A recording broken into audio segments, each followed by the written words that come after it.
کے لیے جاتا ہے اور یہ ایک بوجھ ہوتا ہے عوام کا.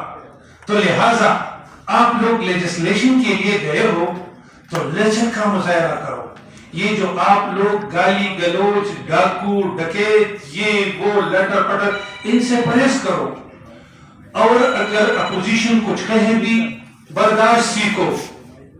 اور ایک بات میں نے ان کو اور کہی کہ مولانا فضل الرحمان صاحب کے بارے میں جو آپ لوگ ہر جرگے ہر جلسے ہر احتجاج ہر پروگرام کے آغاز اور اس کے اینڈ پہ جو اس کا نام لیتے ہو، خدا را یہ کام نہیں کرو. یہ آپ لوگوں کے لیے مشکل ہو جائے گا، آپ لوگ مشکل میں پڑ جاؤ گے. یہ میرے الفاظ تھے اور یہ اللہ تعالیٰ کے سامنے جب ہماری گیدرنگ تھی، سی ایم صاحب بھی آیا تھا، اسپیکر صاحب بھی تھا، پرویز خٹک صاحب سارے قائدین تھے. میں نے ان کو کہا تھا کہ آپ لوگ لیجسلیشن کرو، یہ بلا وجہ الزام تراشیاں یہ وہ ان سے دور رہو.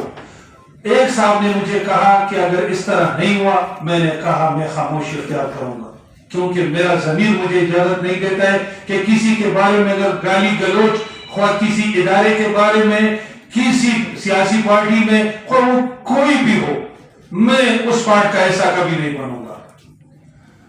اور آج سے 4-5 مہینے پہلے میں نے 2-3 پریس کانفرنس کیے تھے اور یہ جو آج ہو گیا یہ میں نے اس کا ذکر کیا تھا کیونکہ یہ ایک شوق تھا اور اللہ تعالیٰ نے اس میں کسی کا قصور نہیں ہے. یہ بار بار اسی طرف جا رہے تھے. تو ایک تو مجھے 9 مئی کے اس واقعے پہ انتہائی افسوس ہے.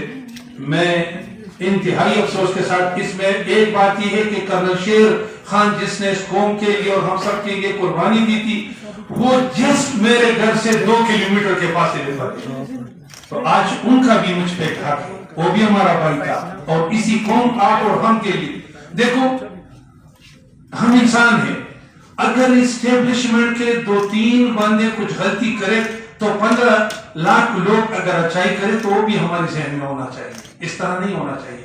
باقی میں خان صاحب سے میرے 1-2 باتیں ہیں کہ خان صاحب آپ نے کہا کہ ایبسولوٹلی ناٹ، تو باقی تو چھوڑے کہ اگر آپ نے یو ٹرن لیا آپ اسی ایبسولوٹلی ناٹ والوں سے پھر ہیلپ مانگ رہے ہو.